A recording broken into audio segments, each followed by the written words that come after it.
Well, we established a park commission to give the attention to the operation of the park, specifically for park procedures and policies. Part of that was to look at cost. The city the citizens of Buena Vista has subsidized the park over $200,000 for 40 years. That's $8 million.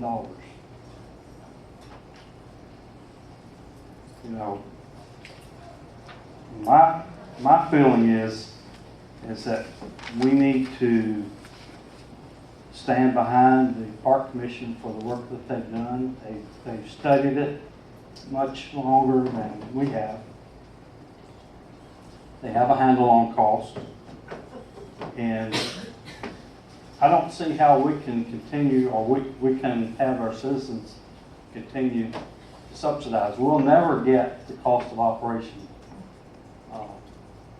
down. It's going to be subsidized to a certain extent. But whenever there's a revenue source,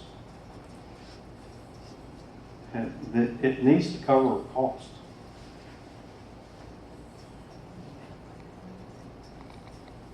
If I may, I think the process that we've gone through has been the healthy process. And I think getting the Park Commission to make a proposal, getting input from the public and saying that the public needs to hear that, needs to share that with the Park Commission, and having all those questions about, well, how do you calculate this and how do you calculate that and why is this a comparable and why is that a comparable or not. I think the result of the sharing of the information has been the Park Commission's recommendation. I think we're doing the right thing by hearing the comment and concern and having a process to take that into account.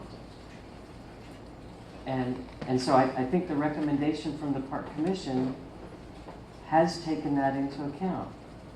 Is it possible that there's somebody who's still unhappy with that? Yes.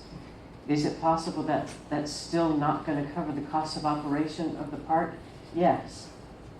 I think it is a compromise with the recommendation of the Park Commission.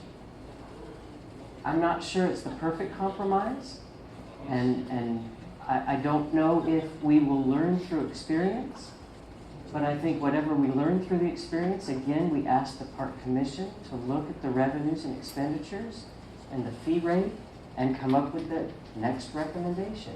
I think that there's a process here that is the best way to be deliberative